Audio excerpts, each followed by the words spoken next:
Always a pleasure to welcome former QMJHL head coach Jon Goyens to the program. You can find him on Twitter at gourmet_hockey and here every week with the Coaches Room. And Jon, your task today was to talk about the Buffalo Sabres. It has been an absolute roller coaster first 6 weeks for the Sabres. They start in Europe, they're 0-2. They come back, they win a handful of games, they're above 500. They lose a bunch, they win a bunch. They can't find any consistency. So with that, let's start by talking about those losing streaks. They've had 2 3-game losing skids this season, and they've been outscored 12-4 in those stretches. What breakdowns have you noticed in their game that's caused them to just fall apart for these stretches? Too loose. It's just when they want to be, they just kind of casually defend. They casually play the game. There's a lot of young talent there. There's 40.5% of the cap is spent on their D-core. That is one of the highest amounts spent on a D-core. And there's a lot of talent there. But the reality is you can't defend part-time. You just can't. You can in this league. So you see things where you fake pinch or you're late on decisions and stuff like that. So as we fire up the clips in about a second here, like you're going to see a lot of casualness about their game. They've got size, they've got skating, they've got skills, they got all kinds of stuff. It's the willingness to engage full-time, not part-time. And you're always going to have a stinker. It just is the way it is, whether it be at pro or junior. You're going to have stinkers. But it can't be like this consistently where you lose 3, you win 1 to alleviate the pressure, you lose 3, you win 3, and so on and so forth. So let's just look at these goals against during those losing streaks, because they've got 4 goals for and 12 against at 5-on-5 during these losing streaks. Their power play stinks, their PK stinks. Here you are, you're starting off a period. You're going up the ice, you're still on the power play. Anze Kopitar is the furthest guy from the puck on this forecheck. And look at this space. And not a Buffalo Sabre in sight, because they're hoping. They're hoping they're going to get that puck up the ice. And here, offensive zone, that's Clifton at the net front. So typical rule is if Clifton's there, maybe your other D partner shouldn't pinch, let alone half pinch, and then you give up a breakaway like this. That's too loose, too easy. Now we go in here. Little zone entry, 4-man rush, and now you're hoping and poking. You should be good. Right here, Clifton's got to surf across, skate forward. He lets Siplakov just cut to the inside. Way too easy. Again, watch here. Look how quickly they're going to go 200 feet. I know it's Florida, but again, here's another half pinch by Byram. And here's Krebs not cutting the ice in half. He wants to, Quinn, he wants to hit. You got to cut the ice in half. 3-on-2, little flip in the air. Cousins, not sure what to do. Byron's telling him what to do. And now you get indecisions and you get pockets of space. Again, too loose. Look at these numbers. It looks like completely 2 different teams, whether it be special teams, 5-on-5 play, or overall numbers. It's 2 different teams. Might as well just say, hey, if we're going to wear these jerseys, we're this version of the Buffalo Sabres. If we wear these jerseys, we're going to be loosey-goosey. So the Sabres had a really rough start to the year from a goal scoring perspective, but since then they've actually been one of the better teams in the league, Jon. And you mentioned that at the same time their power play has struggled. So they've mostly been doing it at even strength. What have you seen from their offensive production that's been impressive? Yeah, and to your point, Frank, I mean, the first, 7 games, 0% on the power play. You go back 2 years ago. 2 years ago, they finished top 10. There's them, Ottawa. There was about 3 teams finished top 10.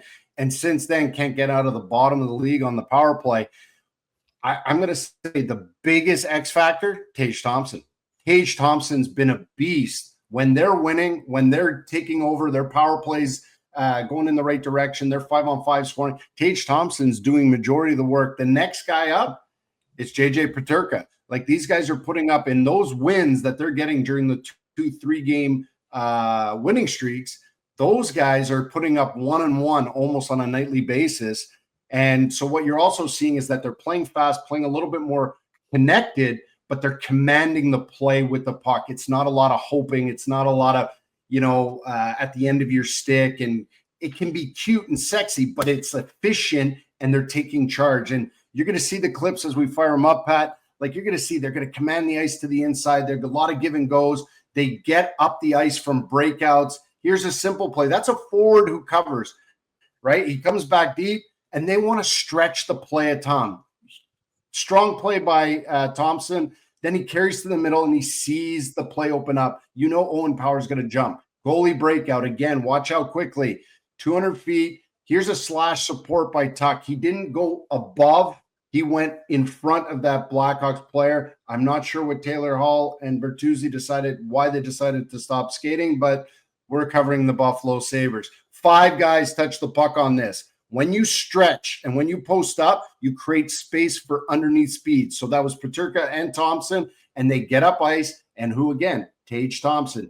They get up ice on forechecks, but they get back. They're tracking, and now they're going the other way fast. You want to attack the opposite D. Gives room, time and space, and when in doubt, score with your face. When in doubt, score with your face, Tage Thompson, and don't take a goalie interference play. Again, get in heavy, good stick check right there on the hands, win a wall battle, get it low to high, simple, freeze everybody to the middle, and again, net presence. It's just right now when they are hot, they are scoring in a variety of ways. Look at these 4 guys highlighted. Now the movement, and all of a sudden, watch Peterka, wide open, a little pick because of all this movement, and it's a tap-in backdoor.